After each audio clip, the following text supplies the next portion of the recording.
Welcome back. Now, manufacturing conditions remained under pressure in December, with the Absa Purchasing Managers Index slipping deeper into negative territory to 40.5 points.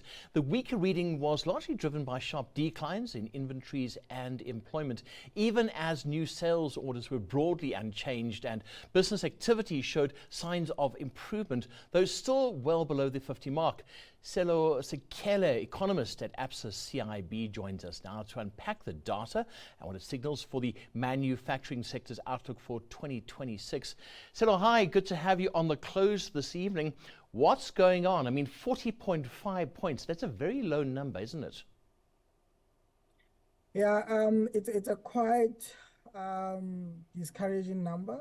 I mean, that number, if you look at it in the context of history, is the lowest since 2020 when we had those harsh COVID-19 lockdowns.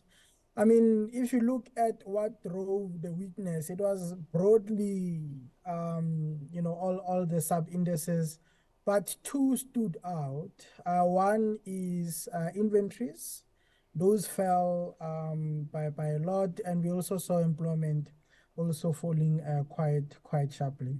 Yeah, it's a big pity because we need to get this figure up. This is very similar to COVID-19 levels. If you compare that period to this period, we should be doing much better. Yeah, so that's because at that time, almost all economic activity was at a screeching halt. But this time around, it's not the case, right? And when you look at output in the sector, I mean, output in the sector started Q4 on a very good note. Today's data reported a not so good number for November, but it looks like output will still rise in Q4. So it's not uncommon to see the PMI and the actual output data maybe not speaking to each other. Yeah, and also I suppose this is late 2025 as well. Businesses are starting to wind down. Would that have an effect as well? No, it wouldn't, because these data are seasonal adjusted. So those are seasonal factors that we take into account. So what you see there, it has nothing to do with seasonal factors. It's just how manufacturers are assessing the December business conditions. Right. Having a look though, now that's the negative side. There's a positive here. The business activity I noticed was up. And I mean, business activity is a good thing. It shows like green shoots, something else is happening. Yeah, so business activity is a sub-index that tracks output in the sector. So that index improved, but it remained in negative terrain, which basically means that output continued to decline according to manufacturers, but at a slower rate. So that's a positive development. Another positive development, right, is that prices in the sector remain quite contained thanks to the strong exchange rate. And when you look in Jan, it looks like that's likely to be continued with the big fuel price cuts coming through. That should be quite helpful also to continue containing costs in the sector. And also as well, that bleeds into inflation, because if you're keeping costs down, that means what happens at the factory gate a lot better as well. So I would think, Sello, that inflation target of 3.5%, we probably are safe for now. Look, people are buying into this new target, right? I mean, we saw something quite interesting. Inflation expectations since the Reserve Bank announced the 3% inflation target fell to 3.7. I mean, 3.7 is the lowest we've seen in terms of inflation expectations. And it was quite broad-based, right, in terms of the buy-in into that number.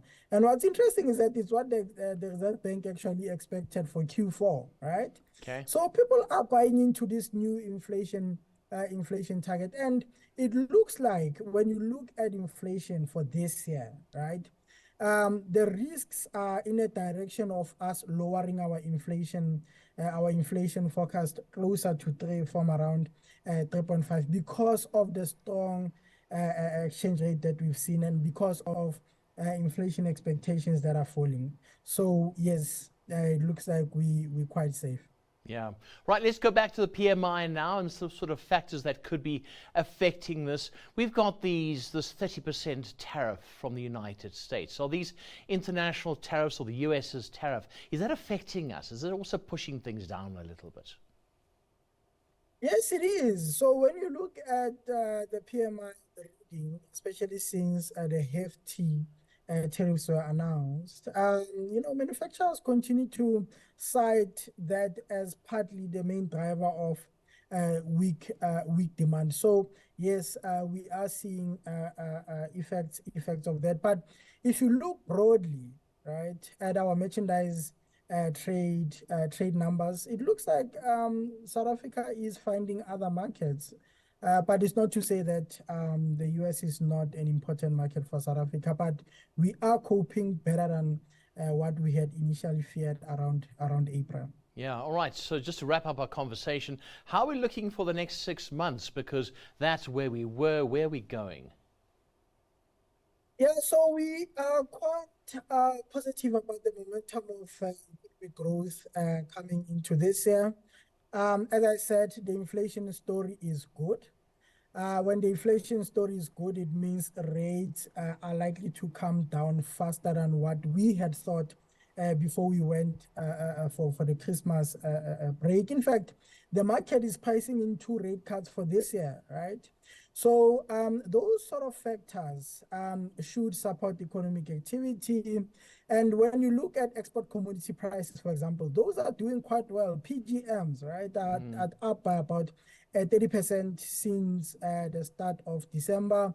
Gold continues to tick up. So that should support, our export earnings and our current account. So for this year, it looks like, there's upside risks to GDP growth. Yeah, well, we'll have to leave it there. Let's see what happens. Sello, thank you so much. Appreciate you taking the time to chat to us on the close. That was Sello Sekele, economist at Absa CIB.